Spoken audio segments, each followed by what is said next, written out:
Welcome to Local Matters, the official Laverne podcast. I'm Ann Smith, Public Information Officer for the City of Laverne, and today I have with me Police Chief Chris Mays and Deputy Chief Brent Hatcher. Chief Mays recently joined the department and comes to us from Milwaukee, Wisconsin, brings with him more than 30 years of law enforcement experience. And Deputy Chief Hatcher has been with the Laverne Police Department since 1993. He was promoted to Deputy Chief in 2021. Thanks for joining me. Thanks for having us. So let's talk about the Laverne Police Department. For those who don't know, can you give just a really brief overview about the organizational structure, how big our department is? I can take that one. So during my research, going through the process for chief, that I learned a lot about Laverne. I know that we patrol approximately 25 square miles. We have a sworn budgeted amount of 71 officers and approximately 93 total employees, including our civilian staff. We have our own dispatch center, which is unique amongst some departments our size. And we have a lot of different special units. In the past, we've had the crime suppression unit, which currently has been folded into patrol. And we have our own SWAT team. We have 4 canine officers. And we've been engaged in community outreach as well. So there's a lot of opportunities here for Laverne, which is unique for its size. And I think part of that comes because of our close proximity to Metro Nashville. So when you say you have sworn and non-sworn personnel, kind of explain what your non-sworn I think pretty much everyone knows what a sworn officer is. And what's your non-sworn personnel look like? So, Chief, if you allow, we have support services. So we have civilian staff, which would include our dispatch center, our records division, our crime scene techs, our executive assistants, both here on the patrol side and for the criminal investigations division, IT. So those would be our non-sworn personnel. Great. So now I know you have some vacancies within the department, and that's a priority for both of you to fill those positions. So talk about how recruitment's going and how important that is and your approach towards filling that. Well, right now we are aggressively recruiting for the ranks of police officer. We'll be soon posting for a video expert to help us with recovering video and handling our squad cam video, as well as the body cams, which are going to roll out here in the near future. But Captain Conrad Call, is in charge of our recruiting efforts, and we are going to be reaching out and putting the word out anywhere we can to try to attract leaders to this department.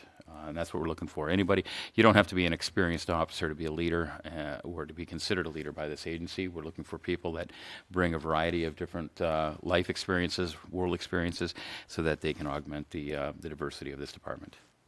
And we had a promotional ceremony recently for several patrol sergeants and lieutenant. So during the process, Chief, you kind of talked about not only leadership, but servant leadership. Can you kind of tell people what you find the differences to be? Well, servant leadership is it's when you are a leader who focuses on the needs of others. And whether that be the community, the officers that are on the front lines out there answering calls for service, or anybody who works above you, with you, or below you in the organization. And I truly believe in servant leadership, and when you focus on the needs of others, when you put the goals of the organization before your own career goals, then the organization succeeds. And if the organization succeeds, then we all succeed. And that's the bottom line. We want to make sure that the Laverne Police Department succeeds in its mission and its vision, because if we do that, then we're serving the public in the best possible way. So Veterans Day is just a few weeks away. So I know that we have quite a few veterans who are on staff with the department, and I know transitioning out of the military can be really difficult, especially when you're coming into a high-stress environment like a police department. How well do you find our veteran officers handle the pressures of being an officer, especially as they transition from the military? Well, the initial part of it, because of their experience in the military, they understand organization and structure. They understand that there's leadership and there's followership. They take orders and they do the best they can based on the information that they're provided on accomplishing those tasks or missions. Now, as they transition back into civilian life, the one thing that they struggle with is the actual fact that they can make decisions for themselves each and every day as the officer. Whereas in the military, it's primarily you're instructed, and they give you the operational goals and tasks, and you go do. Now it's a matter of you're the one that's going to go out there and help the folks do their job. And you're also going to be helping the citizens with their problems and answering and solving their problems without having to look to someone else to give you a response. Do you find that the veteran officers are more likely to rise within your ranks quicker, or is there really a difference? I think that that's an individual, right? It's up to each individual person whether or not they choose to elevate themselves, to leadership and to rank structure, or if they feel stronger being an informal leader and being with their comrades and being on the street and being side by side versus having to look over the watch. So it's each individual person's preference. So I know that mental health is not just a big deal for our veterans, but for our officers as well. And because of how high stress and difficult this job can be, so how do you guys support your officers and who regularly respond to those high stress incidents day in and day out? Well, I think that first and foremost, the message that we send out to the officers is one of wellness. It's one of support. We want to make sure that all of our officers understand and know in their heart of hearts that the executive command staff of the Laverne Police Department are concerned about their well-being, and we're committed to providing them with any services that are needed in the course of their daily lives, whether it be job-related or even in their personal life. We're here to support them. We're here to make sure that they have all the tools they need in order to navigate all the challenges that we face, both in our professional lives and our personal lives. And it's not only the member, the officer, as an individual, it's their family too. So we're here for everybody. And most recently, with our two officers being shot, I made sure, and I know Deputy Chief Hatcher was at the hospital as well, and we both wanted them to know, and their family to know, that they're going to be going through a lot in the coming months and even years, and that we are committed to being there for them, and that we will provide whatever they need, and that their Laverne Police Department family will always be there for them. So that message is important to us. And then, of course, the City of Laverne does a fantastic job providing various services through the Employee Assistance Program.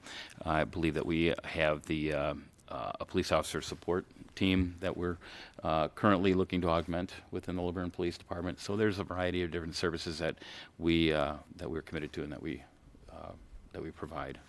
So to piggyback off of that, another big thing is the fact that we're human and we know the struggles, each individual person. We have an open door policy for those reasons.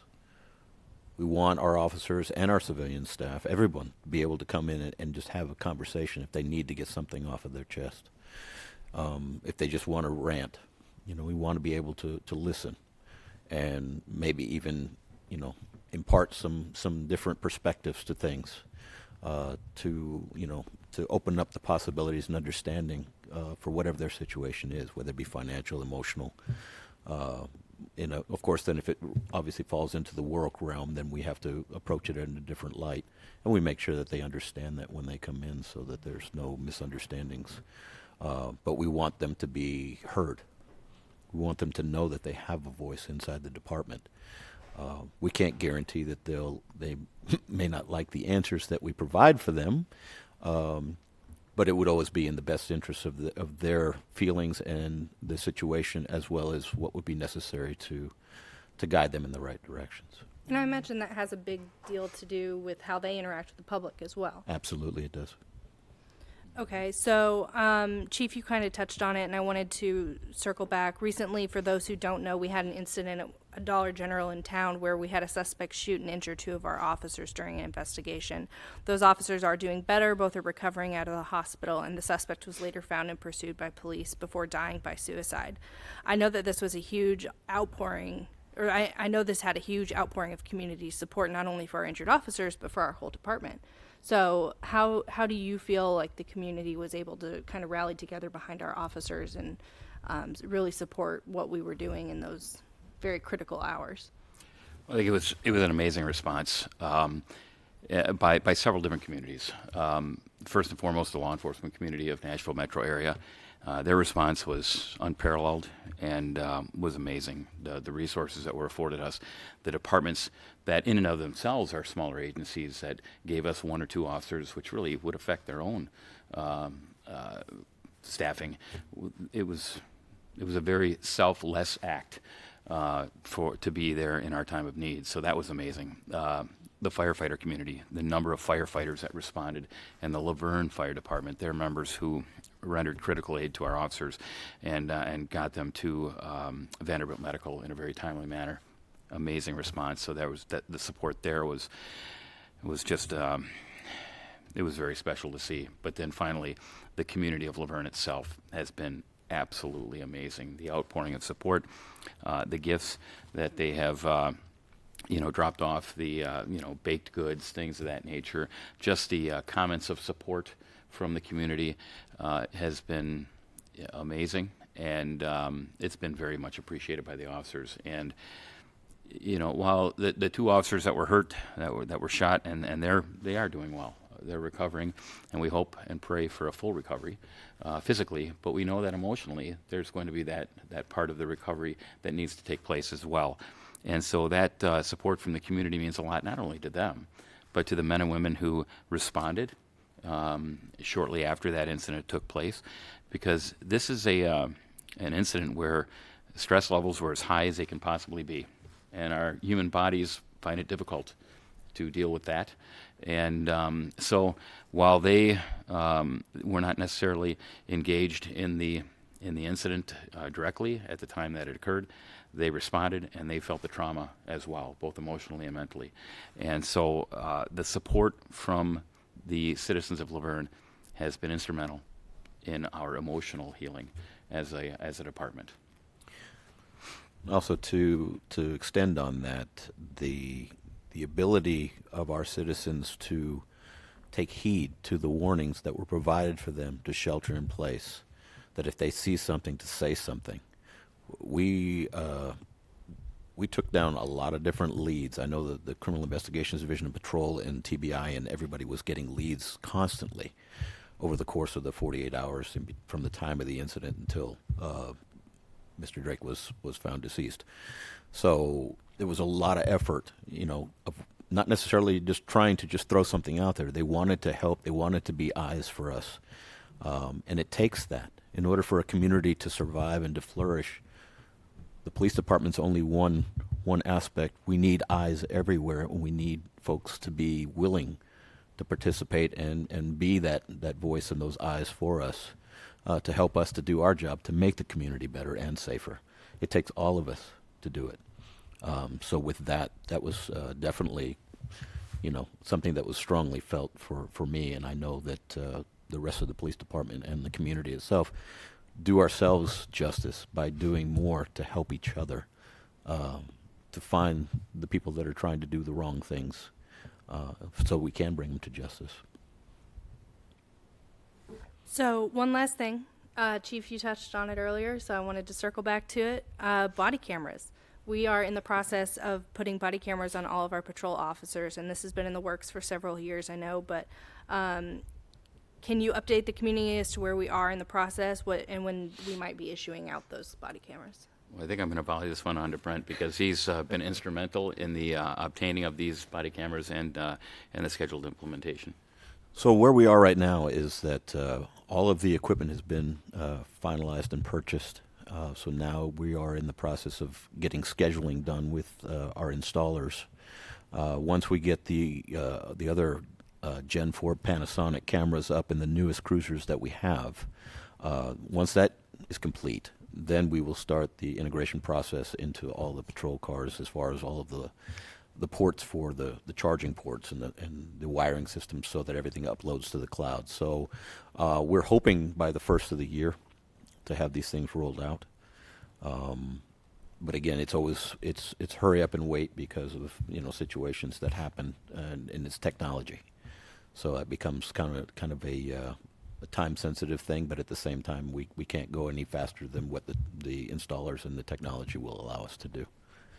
Can you either of you, can you talk about the importance of body cameras and how that fits into policing in today's world? Chief?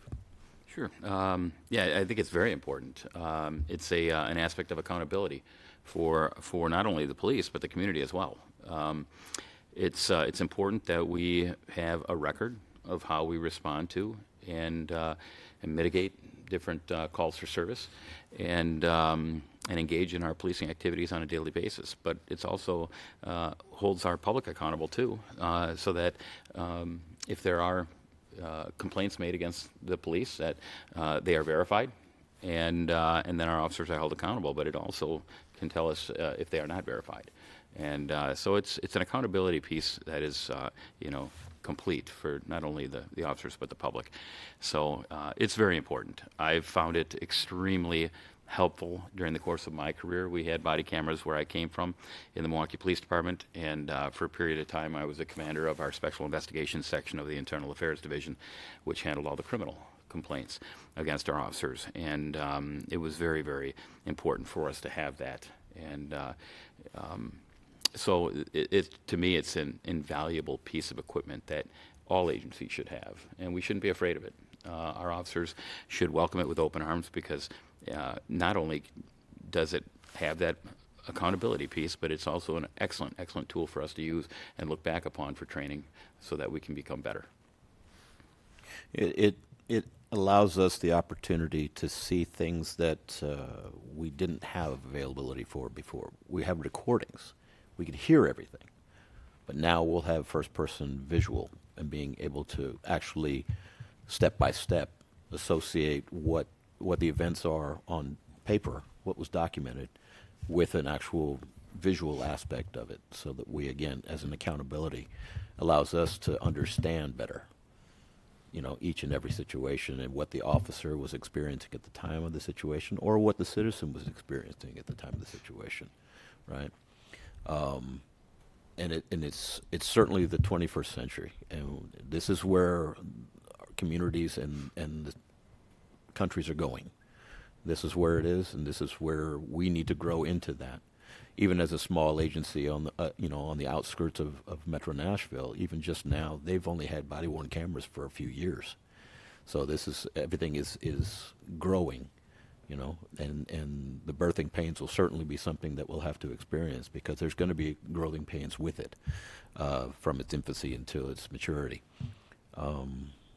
But I think overall, it's going to be a good thing for the city and for the department.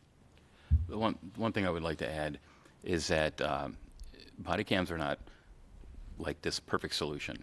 It's from a perspective depending upon where the body camera is mounted, and I have had to review thousands of hours of body camera video through my role in internal affairs, and they are jumbled. They are bouncing all over the place during foot pursuits. They do not give us this clear picture that everybody thinks we get from the body camera. So I would caution people to think that this is going to be, the be-all and end-all solution to anything. But it is certainly a useful tool for us, and it's one that we're excited to get here in Laverne. That's great. Is there anything else that you guys feel like you want to touch on while we have the mics? I just want to say in my first, this is my 7th or 8th week here in Laverne. It's been amazing. The community has been amazing. The officers, men and women of the Laverne Police Department, have been very welcoming to me, and I'm extremely happy to be here. And I would just like to tell the public who are listening that if they have any sort of community events, any sort of outreach that I or my members of my department can be a part of, please reach out to the Laverne Police Department. Let us know what those events are when they're happening, so that I can be there, because I certainly want to get to know my community and be. I said this when I went through the process.